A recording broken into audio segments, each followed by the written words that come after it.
Okay, so hi, this creepy guy with a mustache told me I could time travel and assume the powers of the ancient Egyptian gods.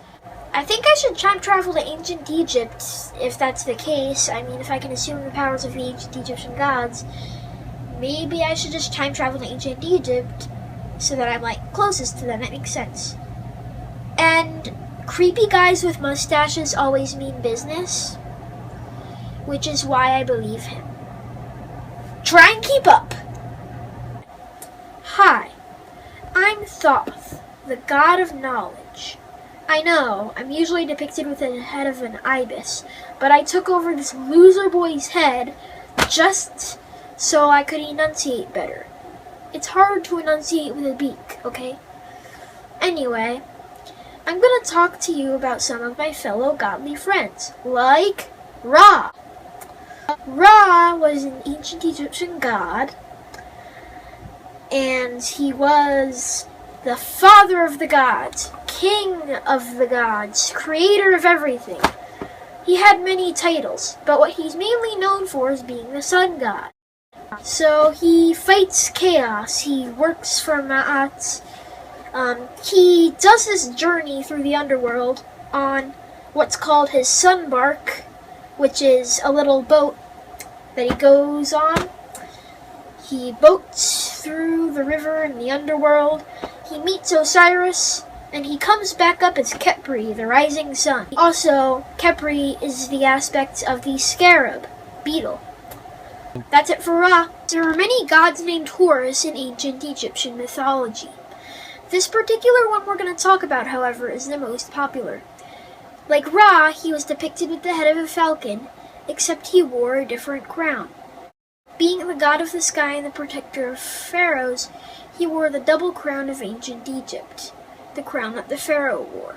The double crown represents Upper and Lower Egypt being united. Upper Egypt had this cool white crown, while Lower Egypt had a red crown. The white crown sort of fit into the red crown, making this new awesome looking double crown that Horus wears. The person who made up the double crown was the pharaoh of Egypt, Menes, also known as Narmer. Then there's a Pepperopophis, depicted as a huge serpent. He is the god of chaos and destruction. He is not praised but looked down on. He is hated throughout ancient Egypt.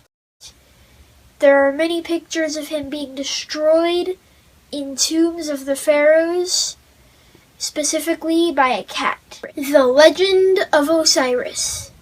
So Osiris was the god of the dead and king of the gods. His wife's name was Isis. She was the goddess of women. There was his brother Set, the god of evil, and his wife Nephthys, the river goddess.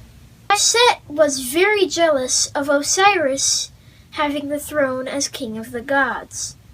So Set built a coffin. It was a nice coffin too.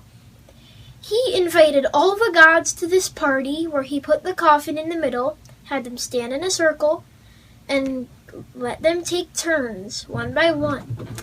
Whoever fit exactly in the coffin got to take it home and keep it. Here's a fun fact. With mummification, the Egyptians pulled out the brains from their nose and just threw it away like it was garbage. They just thought it was like mashed potatoes in your head or something. So, Osiris, being the god of the dead, must have had his brain pulled out, 'cause he actually fell for it. He went into the coffin, which, by the way, was rigged to fit him, and he was locked in there, and the coffin was thrown into the Nile River. Set was not made king, and he was mad about that. It really didn't do anything for him. It just made everybody sad. So here's Osiris, locked in this coffin, going down the Nile River. He finally goes all the way down into the land of Byblos. He's going down the Nile River, and there's this beautiful, beautiful tree. And it just so happens that the coffin stops, like there's kind of a curve, and it sort of goes and it slams into the tree. Over time, it kind of erodes and weathers until it's in the very center of the tree. Like it's kind of embedded in there. It's in the middle. In there is Osiris, with a tree with Osiris in it. But the king of Byblos didn't know. He came over and he was like, this is a beautiful tree. So he cut it down and made it a pillar at his castle. But Isis knew that Osiris was there. She had been following him, and so she went to Byblos, and she liked how, Osiris was in the pillar. She liked that, but she was still sad that her husband was trapped inside a coffin. So she made him a god. But not only a god, the king of the gods. So Horus took the throne, but Set was still unhappy. Horus had to fight him. First of all, to keep the throne. Second of all, to not let Set in the throne. And third of all, to avenge his father, Osiris. He fought Set to the death. It was a long fight. A long fight. It was really long. So, finally, it was over. Horus won. Set was bound to serve him. He was made to serve him. So, that taught Set a lesson. Then there was Anubis, the god of the dead. So, Osiris was the god of the underworld, which is the home of the dead. But Anubis is the actual dog-headed god of the dead. He's the god of mummification. He's the god of funerals. He's the god of everything death-related except for the underworld, which is Osiris. He is in the Hall of Judgment with Osiris. He weighs your heart against the feather of truth.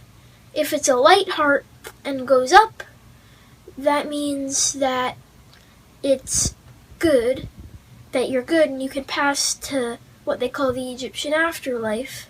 If it's heavy with bad deeds and the feather of truth goes up, then Amit the Devourer, who's he's a beast and you really don't want to meet him, he'll eat your heart and forever you'll be tortured.